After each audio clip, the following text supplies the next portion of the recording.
And welcome back to GBS Morning Extra. If you are just joining us, today with us in studio is a journalist and also a very good friend of mine. Henry Maina is his name. Yes. Henry, karibu sana. Thank you so much. Viewer, we want to talk about, we would like to talk about the state of recovery at the Likoni ferry. It's been more than 7 days now, almost 8 days now, since the tragedy took place. It took place last Sunday, and now 7 days into the incident, and nothing has actually been done. The government is still even not sure, and even the latest, which the last divers went in and marked some spots that could possibly, according to Oguna, the government spokesman, be the areas where the car is that was harboring the body of the mother and child. But then still they say it's not sure. They cannot say for sure that this is where, this is the time that they will be able to find these remains and the car. Henry, Yes. I think the way that the government has responded to this issue has raised a lot of questions and concern from the public. First, the amount of time they took for them to actually respond to the incident when it happened. And now divers go in, and according to Oguna, they can only be down there for not more than 6 minutes, and then they're back up. It's been 7 days, it's now going to the 8th day, nothing has actually happened. What do you make of the whole situation? First and foremost, it's a very sorry state that we had to lose one of our citizens and a small child in this manner. Bearing in mind that even as we speak, I don't know what measures they've put in place at the Likoni ferry in terms of disaster and response management. Sure. But let's not focus too much on what has already happened, other than what we ought to have done in terms of preventing this. And I like the way that the Kenyans are responding, even from the journalist side of it, is because 1 day into the story or 2 days into the story, now we could see articles telling us of how to avoid or how to go about if such an incident was to happen. So I believe if Kenya and even the government as per se would stand in a position whereby we try and check for the preventive measures, then it would actually help us doing a lot. And secondly is that, it's even psychological kind of trauma to the relatives, because families. And the families, because up to now there is actually no candid report in terms of this is it and this is not it. Maybe we've located the wreckage and maybe it will take us a number of days to get it out. Yes, yes. So also in that aspect, I know that the families are actually suffering a lot, bearing in mind that this story is also in the news each and every other time. Then it also begs a question of how to deal with the family as we speak. And also one more thing is that at the Likoni ferry, we are not prepared. Sure. And this is also, a time that not only the government, but also as Kenyans, we should look at the Likoni ferry in terms of a very big way. And even the ferry itself, why was it in that kind of a state? Because I was seeing, if you compare what you're actually calling now the safety measures in terms of, where the cars and the passengers actually kind of, how they board the ferry, how they alight the ferry, is actually in a very big question up to now. I know there are measures they are putting in place, but it is after. Sure. This is the biggest after a disaster or after a tragedy has happened. Exactly. And this is where Kenyans were going wrong. Why do we have to deal with the things after? So we are more of a, we are more of reactive than being proactive. And I think also a big challenge goes to the government of Kenya, because Henry, look at how the response, as much as we want to look, we don't want to talk about what really happened, but what can be done. But then when we are having, the ferry services going back and forth, it's a daily thing, right? But then there's the Kenya ferry services, who have police, who have emergency teams on standby, because you never know when disaster will strike. How, the manner in which they responded to the situation begs a lot of questions on whether indeed there is an emergency response team by the Kenya Ferry Services. And even this time, as the ferry services are being stalled for a few, maybe minutes or hours, to allow for the divers again to go in and try and find, see if they could find something, still we have pictures where, again, the numbers of people swell because people have to go about their daily business. The numbers swell. But again, when you see how Kenyans are, dashing into that ferry, even today, one journalist said that it's like Kenyans dashing into, their death, into disaster. What do we make of this situation? First and foremost, this is not the first time we're hearing about Likoni ferry in terms of a disaster. It's only that this time round, not that we're interested in numbers, but we are talking about 2 people. Yes. Now, one thing is that this is actually a wake-up call. And that is why I said, why do we have to deal with things after? Why do we have to wait for 2 or 3 more cases to happen so that at least we may think of the way forward? Yes. Right now, as we speak, they should already be planning of how to make Likoni ferry more safe in terms of crossing the ferry. Yes. And also in terms of this is that, I think Likoni ferry and the Kenya Ferry Services, as you're speaking, should be thinking about advancing in terms of the way they do their things. And bearing in mind, if there is a response team, yes, okay, there's a response team, but they're not prepared. Sure. In terms of the way they do it. Given in terms the situation that we saw the other day, it means they're not prepared. Even in terms of the equipment and all this kind of stuff, it's a very sorry state that at such disasters, then we have to mention other countries and wait for days. Exactly. It's really not good because we had to wait for a South African company to come in. That is after they tried for, I think, 2 days or so. Then they decided, okay, now we cannot handle this. Let's get this company from South Africa. Even the South Africans are already here. And I tell you one thing, the biggest problem we have as Kenyans is that we don't agree or we don't actually own up. We are not in a state. Sure. That's the biggest problem we have. Because if we're in a state to say we are not in a position, then early enough, then something can really be, we can really get immediate help. Exactly. Right now, the government is talking about building some kind of a ramp or a bridge in the area that can be opened and shut. I think this has been seen in some developed countries. But then, do you think this can solve the problem? And probably, but then how long will it take to construct such a structure? Because we know that through the channel, big ships that dock at the Mombasa port do pass. So that's why the place needs to be deep. And also, the idea of not building a bridge is actually to allow for the passage of these big ships. But then, even if the government is going to do this, I heard the CS speak about such. How long will it take? It definitely take a lot of time. But I would also like us to listen in to a video by the High Representative of the African Union for Infrastructure Development, Raila Odinga, who gave a directive, but then unfortunately or fortunately, I don't know whether he has the mandate to do that, but he gave a directive to stop the dredging at the Likoni passage, but then 2 days into it, nothing has happened, because what the dredging does is it stars the water, and when it's sucking out the sand and clearing the canal so that it can be deep and wide for the passage of the big ships. But then that is happening at the same time. The divers are on the other side trying to find the wreckage. Let's listen into this bite and then.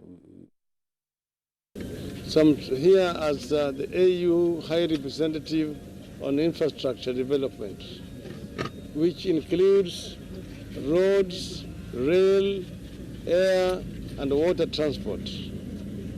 So this accident signifies something that's very serious with our transport system on the continent. But now is not the time to apportion the blame. Now is the time to try to retrieve the bodies of those unfortunate Kenyans. I am satisfied with the effort that has been made here. There are several challenges that are faced, but I'm sure that the team that is working here is capable of doing what is necessary. What we want to start here is that we are told that some dredging work is going on here somewhere, which is interfering with the exercise of trying to retrieve the bodies here. I want to give an order here that the dredging work should stop immediately so that those who are working here can work without interference of the kind of debris that are being emitted under the water, which interferes with the visibility under the water here. Well, that is the AU High Representative on Infrastructure, Raila Odinga there. Henry. Yes. Just one question. Whether he has the mandate to order such or not, do you think that his point is valid? His point is valid, and especially there's something that he says, this does not only represent Kenya, it's the whole continent at large that we're speaking about these things. And also he narrowed down, I love the way he articulates things from a bigger picture to a more clear aspect, is that the transport sector, then we narrow down, because now we see the people who are responsible. More to it, then he's now speaking about the situation on the ground. You know, when he goes on air and to speak to the cameras on such an issue, I believe it's not just a matter of speaking. There must have been a research, there must have been some authenticity to the report that he's giving, so that if there is any other activity, and especially the dredging, whereby they are trying to suck sand and something like this, sand to widen and deepen the channel, that affects actually the process and the mission of the rescue people who are on the ground. So I would say that he is in a very good state, and the thing I love about him is that even if they don't recognize his authority in terms of who and what he says, then there's some sense that he's speaking. He's giving a direction. I also get this feeling, you know, he's now talking in that capacity. He's speaking as, you know, the AU representative on infrastructure. Yes, yes. Not as Raila Odinga, the politician, you know, in Kenya. If such a tragedy would happen in Tanzania or in, say, in Lake Victoria, somewhere in Uganda or somewhere where there's a ferry service, or in any other part of Africa where there's a ferry service, he would probably still go there. Probably he would make the same remarks as the AU representative on infrastructure. But is it because of the political situation in Kenya or the political affiliation with him that now Kenyans are still questioning and trying to deliberate? Because according to the government spokesperson, Oguna, is that they're still deliberating on his remarks. How do you deliberate on such remarks of such a person who holds such a high office, which is actually directly related to what mandate he has been given by the African Union?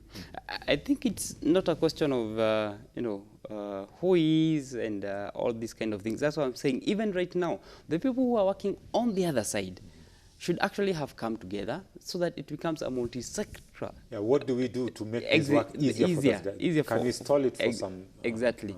So this is, and I think it's a culture that Kenya, we have to look at this, because it comes a time that we don't have to blame each other, but at least work together for this and then solve this issue. That's what I'm saying. Irrespective of who he is, the kind of report that he's giving, there must have been a research, and there was no other better person to speak about this at this condition. One, as you say, where he stands from a continental perspective, and secondly, being a person on the ground and a person who has done, you know, an engineer himself. Exactly. Why is this happening on this other side and this? So I think we should recognize people who are actually asking questions and people who are actually criticizing and giving directions to how we can make our Kenya a better country. I'm afraid if Kenyans would want to politicize this issue, then it will be very dreadful and also very detrimental in terms of, and also bad for the families that have been affected. And I believe that God will give us grace, and that as Oguna said, that there's these other areas that have been marked or identified, new areas, 3 new areas that have been identified, which probably the team will be working on today, going forward, that the remains be found in one of these 2 locations. Because, I mean, it's really taken a lot of time.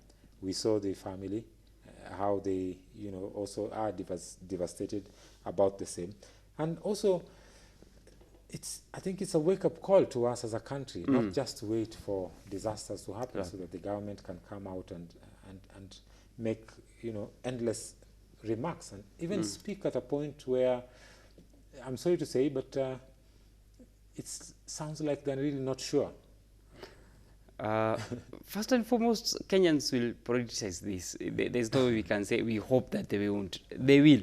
And definitely, where we stand even right now, the political wave and everything like this, and then when he speaks, I'm definitely sure there's no way Kenyans can avoid politicizing the issue. Yes. But the biggest issue is the public, that is on the mass. But for the people who are on the ground, the technical team on the ground and the recovery team should not be affected. Sure. But they should focus on their... Yes, they should focus, and they should also, work, as I said, with consultation with different people to see how they can make this more quick, and also, save time on this aspect. And secondly is that, Kenyans, we look forward to, developing in all other aspects. I believe that also the social aspect of Kenyans, the work ethics, because I'm looking at the person who was in charge of this, and actually what has KFS done. I had the guy who was in charge of the ferry services actually resigned from his job. That's kind of the responsibility and work ethics that we're actually looking out for, because we should serve as an example to other people that actually, yes, I fail, and this, I do take responsibility, and more to it, so that even the person who is coming there next, I hope he's not coming there in terms of only the big salary, but your mandate, To serve. Yes. But don't you think at some point Kenyans, or some people are afraid to take responsibility, because they say maybe there'll be prosecution, and if there'll be prosecution, maybe you'll be charged with manslaughter or negligence or something like this, and people are afraid to face the law. As we serve humanity, there's one thing of which is very clear: don't do it in front of people. You should be doing it wholeheartedly, and away from pleasing only this and this person, but from within, wholeheartedly. I work within, my stipulations and also my work, not in fear, and especially if our forefathers would actually speak to us and tell us even right now, is that they did everything in the sake for the next generation. Yeah, without fear. They risked everything, put their lives, they shed their blood to give us independence and a country. Yes. If something is not working, why don't you just say it's not working? If the resources are not available, just say the resources are not available. So at least now, from that aspect, we start. We know. Yes.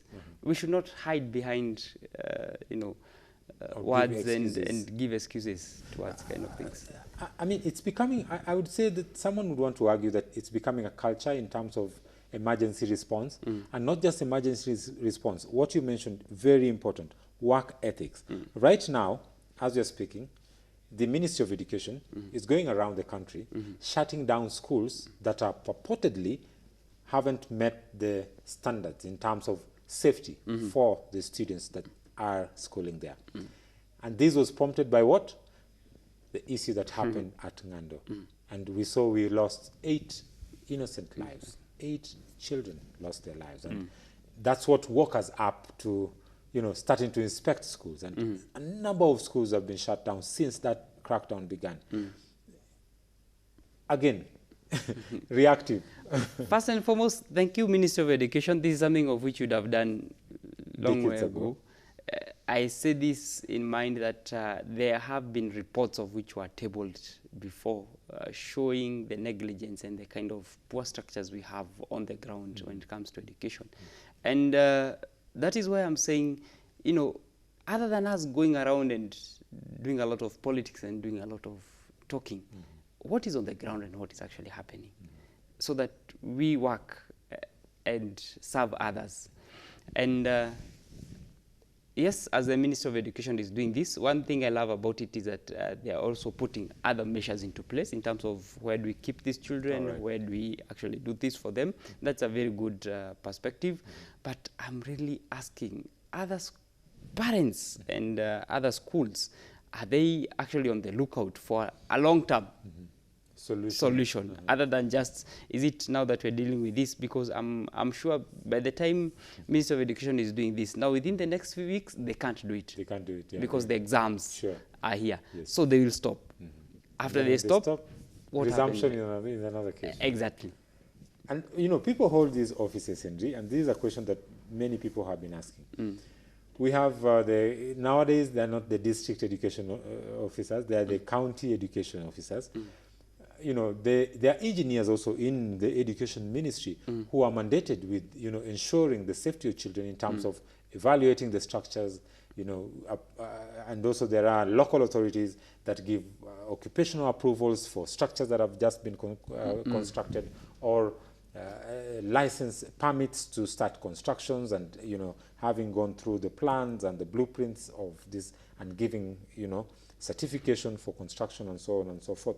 But then why does it have to take a tragedy for such an exercise to be carried out? Because if you ask the last time such an exercise was carried out, I'm probably sure you will not get, like, there's no data that records that at this particular time or after this particular period of months or years, we do this kind of exercise. And which I would also like to refer to to also question in terms of the ferry services in Kenya.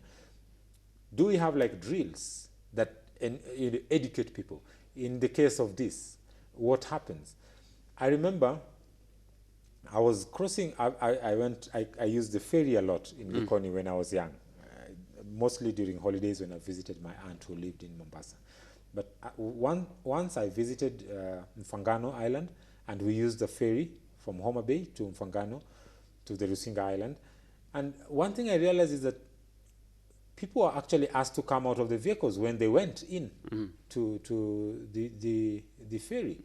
I don't know if this is an exercise that should be made mandatory, or if not, then what other measures should be taken in terms of ensuring that such a tragedy does not happen, in case there's maybe the ferry sinks in the water. If people are locked in cars, how can they even come out?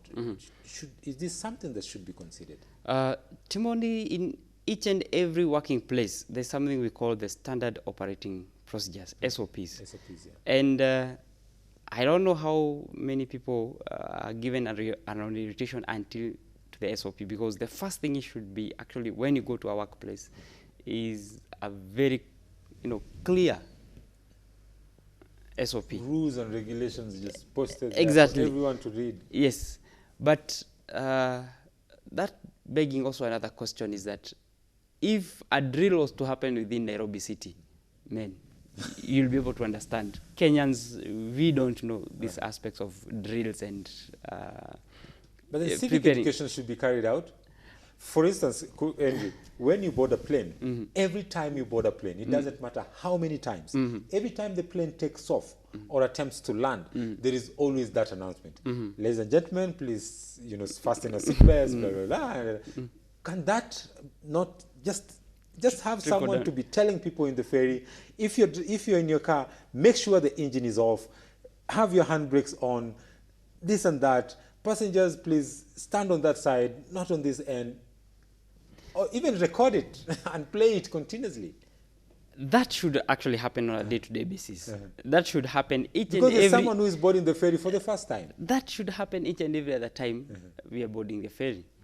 And as people do the reporting behind the scenes, and I can hear the audio background, as we speak right now, they are doing that. Yes. I don't know before this whether they were doing that. But as we speak right now, they are doing that. That is something of which I've realized. As we speak right now, they are doing that. But that's what I'm saying. If we are doing this for the purposes of serving or pleasing my boss, Then when my boss is around, I do I'll it. do it. When my boss is not around, when I'm not being supervised, then I do not do it. And that is why, as I said before, as a Kenya, we should forgo that culture whereby we are serving this. And don't we love our jobs? Sure. That's a question also. As even as we speak about unemployment, those people are already employed and those people are already within, doing something. Do you actually love it? Do you do it wholeheartedly? Or are you doing it just for the sake of doing it? The salary behind? Because there's a person who is in charge of safety Exactly. in the ferry, Yes. who is the head, and there are, of course, his subordinates. If this person really loves his job, I think in future it's something that they need to look into. This is something of which we should actually be looking out to as a country. And that is why, even in terms of the Ministry of Education, go back to even the collapse of buildings right now. Right now we're experiencing short rains in the country. We saw another building in Kakamega the other day. Exactly. The drainage system and all these kind of things. So it's all a matter of, as I said, how is it that we're actually serving the workplace and also Kenyans at large? Is it lip service? Are you serving before people so that people can see? And this also brings us back to, and if you can, if I'm not wrong, leaders, politicians have been really quiet, not really vibrant in terms of talking about such. And I think it's a very good chance for us at this time for laws also to be reviewed, or for legislation also to be looked into. And if we see some loopholes, this is the best time that even our legislators would have looked into some of the laws or legislation that govern, the services, emergency response services.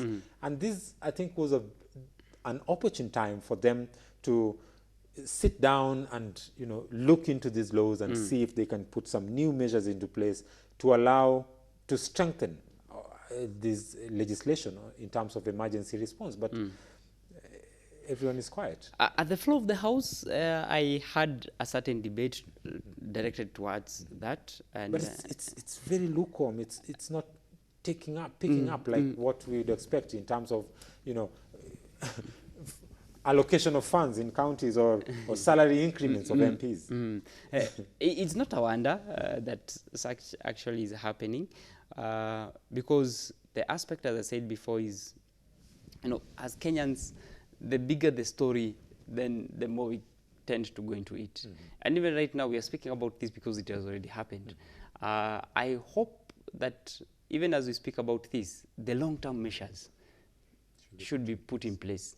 And I don't know, but something that is actually messing us up is the short-term planning that we have.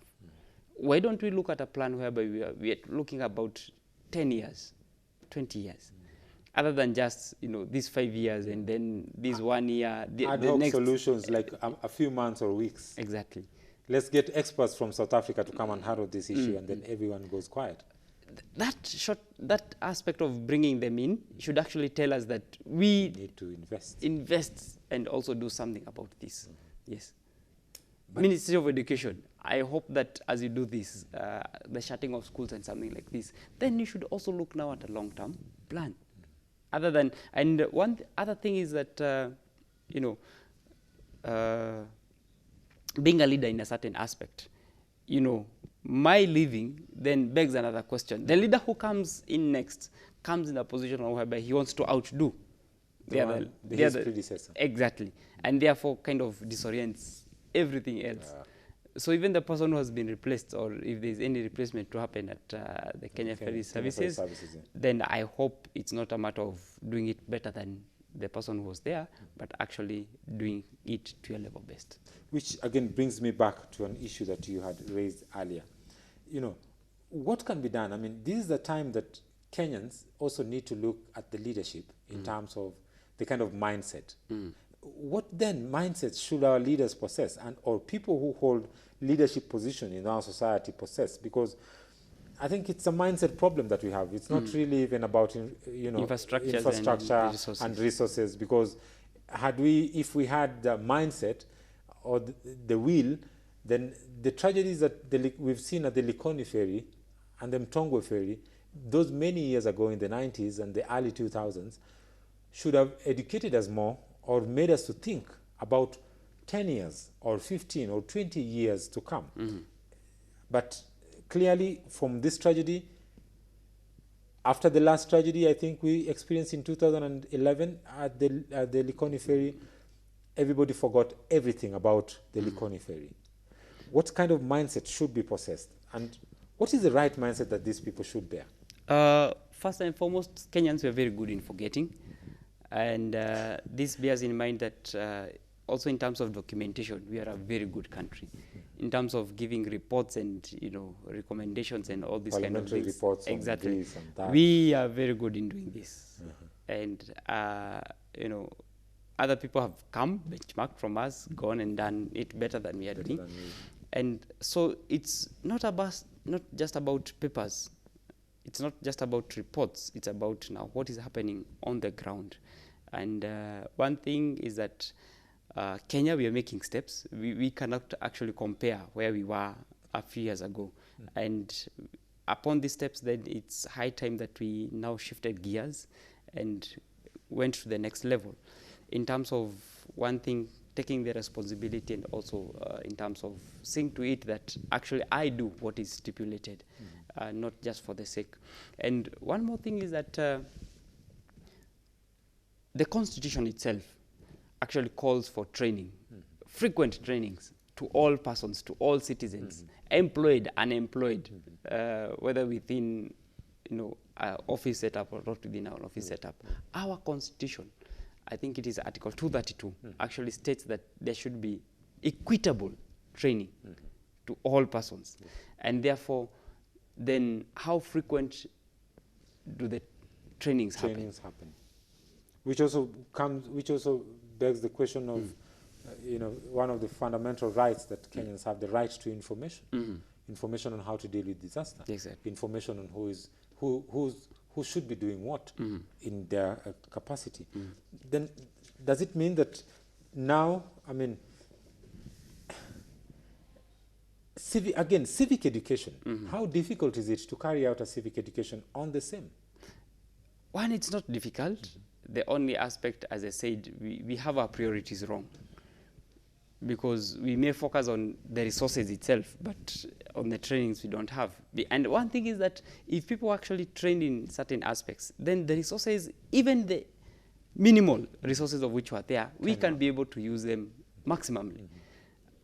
One time I remember the bombing of which was happening along Thika Road. And the first thing you go on the ground is, first and foremost, you try to search for a pair of gloves. Even a pair of gloves, not available. Secondly is that, Kenyans are all over, like just looking and they don't know what to do. Taking videos. Videos and pictures and something like this. Yet you are on the ground, you are in a position to do something. I was watching how the Boston Marathon bombing happened, and actually you'll be able to see citizens on the ground are adequate in terms of first aid training. So it's not a matter of, just, watching and doing something. This is something of which you've already done. And especially to, make the effects more minimal and something like this. So I tend to believe as we move forward, trainings and civic education, as we are speaking about, should be a priority for each and everyone. I'm sorry, but the term where we hear about the term civic education is when we are going into elections. Other than that, I don't hear any other people speaking about civic education. Because it's something that is worrying. Right now, there's an outbreak of a disease that is actually waterborne. But then it's a disease that can be also contracted. I don't want to talk much about it, but it's something that has erupted. The other day we saw at Starehe, girls, where a girl started coughing, and then 6, and then we had 80 plus children, and some of them were actually put under quarantine, about the same. And again, the ministry or the authorities didn't really give substantive or satisfactory information about the same. Is it the way that Kenyans communicate that make us not able to get the information? Is it the way our authorities communicate? First and foremost, Kenyans will love the news, and anything to do with the news, Kenyans are very eager to listen to it. Sure. And after receiving the information, some may be blown out of proportion, some may be received positively, others negatively. And one thing is that the way we communicate, yes, is very important. But before even we reach the terms of communicating, is that on the ground, that's where I go back, on the ground, what is it that we're doing? And right now, there's no excuse that we don't have even learning material. We have online, we have the YouTube. Sure. Right now, where we stand as a country, it's not a time whereby you can say, I don't know how to do this. Sure. There's no excuse for that. There's no excuse that I'm only a person, a professional within a certain aspect. People should be all-rounded. Is it also a time that our authorities should learn how to, make use of the social media? Because, search words spread like a wildfire on social media. Imagine if the government would make the information, say they lack the resources to go around the whole country, but then just make maybe just a clip or some information and spread it on social media. Would it not reach as many people as possible and still pass the same message that is adequate for the Kenyans to be able to, handle the situation well when it comes? One thing is that we need a lot of creativity in the current generation that we're living in to handle such issues. So when such issues actually crop up, then the creativity in terms of communicating, the creativity in terms of going around this should actually be up to date. That's why I said for the Likoni ferry strategy, I'm very happy. People are very creative. Sure. And the way people reacted. I saw articles now coming up in terms of, please, when certain things happen, do this, do this.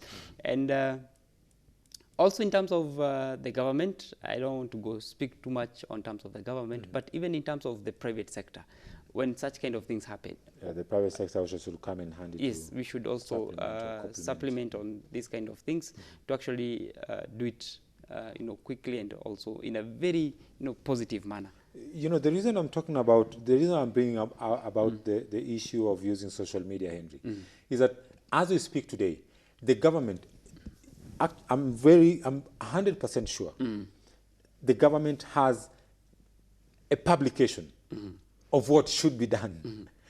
The government is still investing and publishing books and reports in hard copy, and you find them in government libraries and at the government printer you'll find this, or in the respective ministries.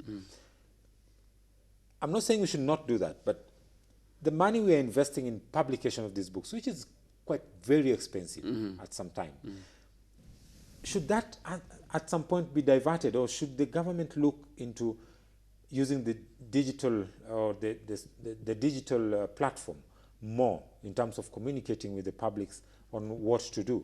And like you rightfully said it, at this time, I think the media is playing a lot of roles, a bigger role in terms of edifying the society today and educating them in terms of what needs to be done.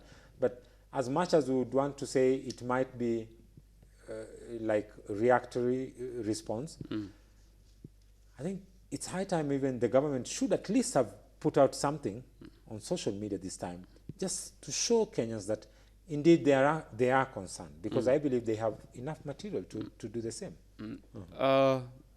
Now, the Ministry of Information, and it's being handled by a very young Kenyan right now. Sure. I believe, and especially him having served from the Google perspective, he's fully aware of such kind of things. Now, it also begs a question: how does the ministry, or how does the government, interpret the data and put it in a package that is, in a creative manner and well understood and put out there to the public? Sure. So I tend to believe that, and we have already begun, if not the government, we have the media, we have the private sector, and therefore we are already on the lookout of how this can be done. So I'm trying to see that in future this can actually go a long way. And if you also check, the government has tried, but on the terms of response of disaster, that may not be an aspect. But in terms of campaigns and aspects that they're doing, if you check, they're actually doing this. A lot of animation is coming up from also the government side, and the creativity in terms of it. That is why I'm saying, you know, even if something was posted and it's not too catchy, I'll only, you know, bypass it. People will not respond. Exactly, exactly. But if it is packaged in a way whereby it's very informative and very creative, then it spreads. Then I think that calls the question of now government needs also now to invest more on the creativity of the youth who are out here. Exactly. In Kenya, I mean, we have a lot of creativity. Look at the social media, what guys do, even just for fun. But then these are messages that go out there and resonate within Kenyans, and Kenyans are actually able to remember, you know, the kind of things that are put out there, in, you know, whether in animation or just short clips by young people. I think should the government invest? I think the government should invest in the creativity of the young people. And the investment can be as little as having interns and having, you know, volunteers within such kind of offices to just, you know, spark the debate, begin, and then pick it up from there. I think we had the public service, what do you call this? The civil servants internship program that kicked off, and they had these many youth, about 3,000 youth that they put together. I hope that if the government is listening, then this is a good chance for them also to engage these young people, and as they're doing the recruitment for the internship, then it's also another area to look into. Henry, before we finish, I'd like to borrow your thought. And there's a short video that we have about the Starehe issue, and I'd just like you to react to this before we finish. Maybe if we have the video, we can play it so that we get the reaction. Hata mkutano umeenda, lakini tumeambiwa tuchukue watoto mpaka Monday. Shida ile tumeona tu watoto wanakohoa na hatujajua shida ni nini.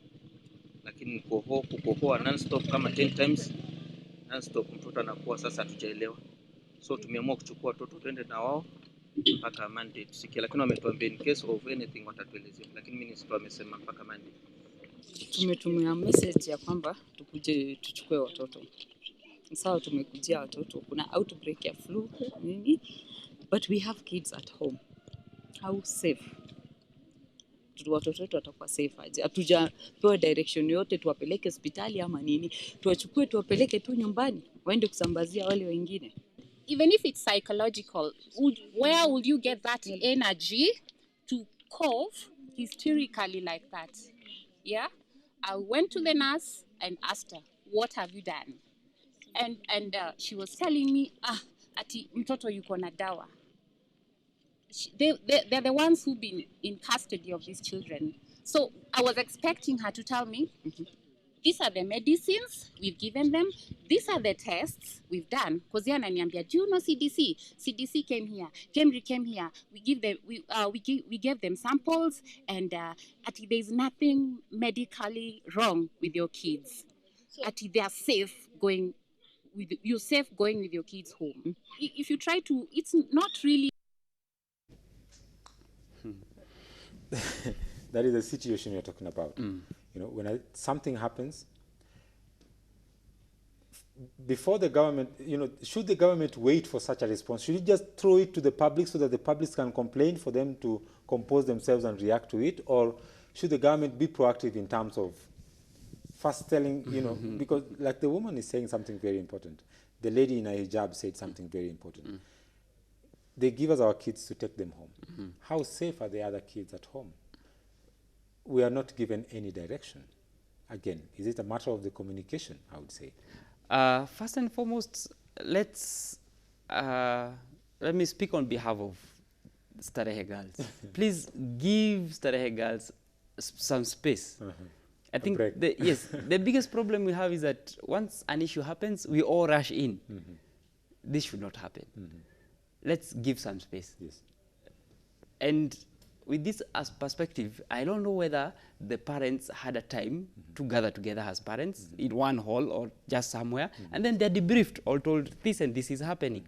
So that, or is it that the parents came and then dashed to the dormitory, dashed to the classrooms to take But the lady says they were given their kids and told to take them home, and they were not given any information. That is why we should not be in a hurry to solve these kind of things. Even for the Kenya Ferry Services, it was not that we should attack and go directly with them. They should, let's give them some room, let's give them some space, consult behind the scenes. And then after they consult and after they do something, then the person should be like a spokesperson and who comes to speak. Then as he speaks, he's speaking from an informed perspective.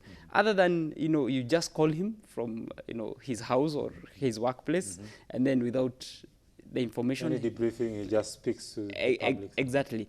And even for such kind of Starehe girls, I think this is what actually happened. The report has already gone out. The public is already within the school. Then there's a lot of pressure, and there's a lot of parents and citizens of the ground on how to actually go and about it's also this. emotional. I mean, Henry, you're called to a school about your kid and you're told, hey, your kid is not feeling well. There's an outbreak. Take your kid home. We'll communicate to you later. I mean, I think the best thing is, this is my opinion, first call the parents without raising alarm, sit them somewhere. Exactly. Okay, we've called you here, there's an emergency, there's a problem we are trying to handle. Your kids are not very fine, but we haven't experienced any extreme condition. But then this is the case. According to the nurses or the doctors that have checked the kids, this is the situation. So you do this, take your kids home, and then let's follow up on this. That's why Shouldn't that be the way? Kenyans, we are on a learning process. We are still learning. And, Kujeni mchukue watoto wenu. Haya, nyinyi kwa nini mnatuita? So is the society confused? That's why I'm saying this should not have taken like 2 hours. It's a process that can even take 2 days, 3 days for it to be actually settled and to come with a concrete kind of a conclusion. And also towards this, I had one parent mention KEMRI and CDC. So these are the people who are supposed to be on the ground. Give them time. And then after that, by the time you're making decisions, it's an informed decision. There's no problem even if it takes 2 days, 3 days. Quite unfortunate, Andy. I think because of time, we have to end it there. But I really hope that we can also get guys from these institutions to come and talk to us about this. And thank you also for bringing this up. I think it's a kudos to the Kenyan media in terms of covering of the ferry service tragedy. That the media has also composed itself and also tried to find, some in the midst of all the drama and the delays by the government, but also the media has found time to reflect and talk to Kenyans and given really good information that will help in terms of curbing such situations in the future. Henry Maina, thank you very much once again for coming. Viewer, we have come to the end of this segment. Remember to keep the conversation going on our Twitter handle. That's at Kenya GBS. You can also do it, keep the conversation going using our hashtag GBS Morning Extra. Well, my name is Timothy Omondi. I bid you bye-bye for now. I'll give way for my colleague, Kevin Nyariki, who is coming up with the sports news. But before we do that, let's take a look at what the weather forecast is like for the whole of the country.